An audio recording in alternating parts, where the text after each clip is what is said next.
Hello my lovely viewers, আপনাদের সবাইকে Indrani village পুরো অনেক অনেক স্বাগত। আজকে আমি গ্রাম্য পদ্ধতিতে রাজকীয় স্বাদের পটল চিংড়ির একটি দারুণ রেসিপি নিয়ে এসেছি। এর জন্য সবার প্রথম আমি আলুটা ধুয়ে কেটে পরিষ্কার করে রেখে দিয়েছি, সেটা এখন সর্ষের তেলে আমি ভেজে নেব।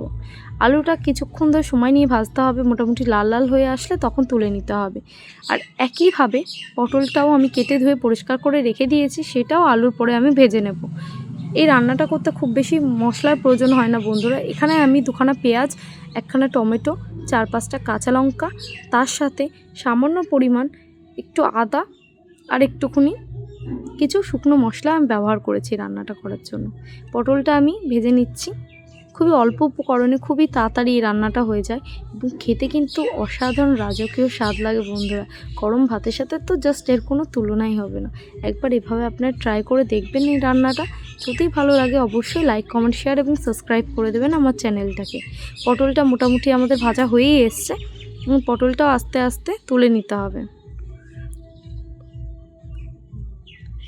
চিংড়ি মাছটা আমি আগে থাকতেই ভেজে রেখে দিয়েছি বন্ধুরা।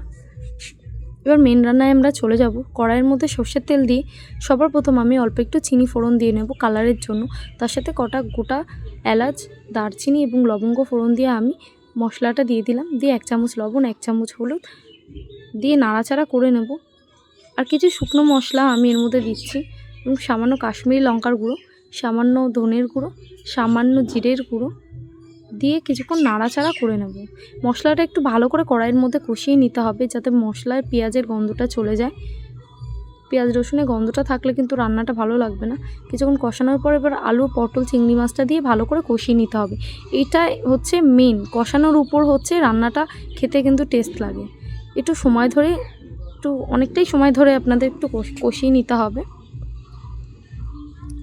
বেশ কিছুক্ষণ কষিয়ে নেওয়ার পরে আমি এখানে পর্যাপ্ত পরিমাণ জল দিয়ে দিচ্ছি। খুব তাড়াতাড়ি হয়ে যায় কিন্তু বন্ধুরা, যে সময় নিয়ে করলে কিন্তু খেতেও দারুণ লাগে। আমার মোটামুটি পটলটা কষানো হয়েই গেল, এবার জল ঢেলে দেওয়ার পালা।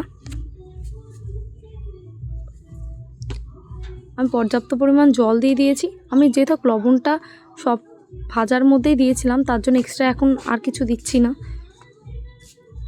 কিছুক্ষণ ফুটে গেলে তারপর আমি সামান্য গরম মশলা দিয়ে নামিয়ে নেব। আর কিচ্ছু দেওয়ার প্রয়োজন নেই, খুব তাড়াতাড়ি হয়ে যাচ্ছে দেখুন বন্ধুরা রান্নাটা আমার। সামান্য গরম মশলা দিয়ে এবার নামিয়ে নেওয়ার পালা। আপনারা একবার বাড়িতে ট্রাই করবেন, আমাকে লাইক, কমেন্ট, শেয়ার এবং সাবস্ক্রাইব করে দেবেন। আর অবশ্যই কমেন্টে জানাবেন আমার রান্নাটা আপনাদের কেমন লাগে। আর অবশ্যই সাবস্ক্রাইব করার পর বেল আইকনটা প্রেস করে রাখবেন।